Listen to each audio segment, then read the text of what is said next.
एक बार की बात है, रामू नाम का एक व्यक्ति था। वह बड़ा ही कंजूस था। उसे दो ही चीज़ों से प्रेम था, एक तो धन और दूसरा उसकी माँ। वह जितना धन से प्यार करता था उतना ही अपनी माँ से भी प्यार करता था।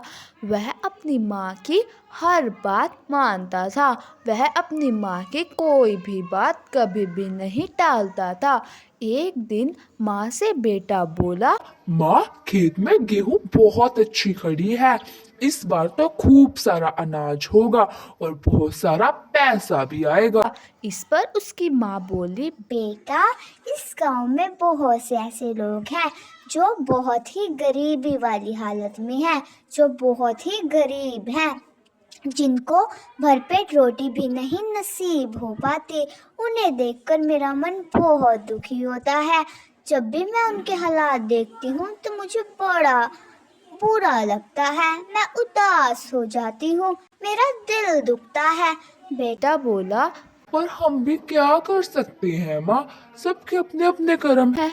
एक दिन बूढ़ी माँ बहुत बीमार हो जाती है और अपने बेटे को बुलाकर कहती है, बेटा, मेरी तबीयत बहुत खराब है।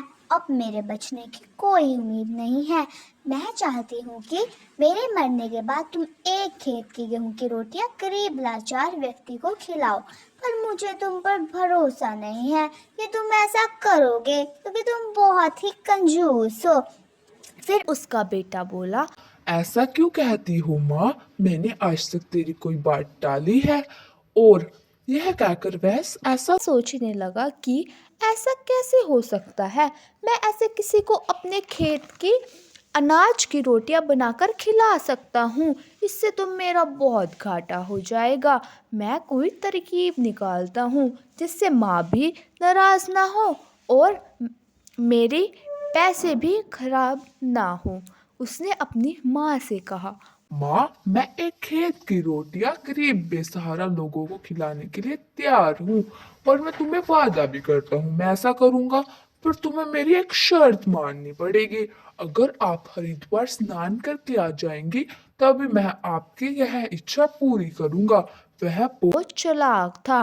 उसे पता था कि माँ की हालत बहुत खराब है। पहले तो वह जाएंगी ही नहीं, अगर चली गई तो वापस नहीं आएंगी। अगले दिन माँ हरिद्वार जाने के लिए तैयार होती है। उसके साथ रामू एक व्यक्ति को भेजता है। कुछ दिन बाद वह व्यक्ति वापस आता है और कहता है, तुम्हारी माँ अब इस दुनिया में नहीं है, वह भगवान को प्यारी हो गई है, वह मर चुकी है। यह सुनकर रामू बहुत दुखी होता है और रोते रोते बोलता है, माँ, तुम मुझे छोड़कर क्यों गई? और वह उस खेत वाली बात अपनी माँ की मान लेता है और वह रोटियां बनाकर गरीबों को खिलाता है। हर रोज़ वह रोटियां बनाता और सभी भूखे लोगों को खिलाता।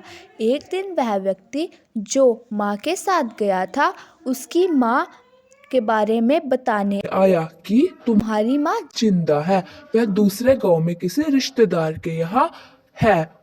वह आदमी फिर उसकी माँ के पास जाता है और उसकी माँ को बताता है कि तुम्हारा बेटा खेत के अन्न की रोटियां बनाकर गरीब लोगों को खिलाता है।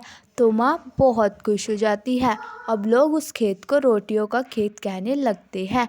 यह सुनकर माँ बहुत खुश हो जाती है और अपने घर आ जाती है। माँ को देखकर बेटा बहुत खुश होता है, कहता है, माँ, तुम मेरे साथ ऐसा छल क्यों करती हो? तुमने अपने मरने की खबर क्यों भेजी?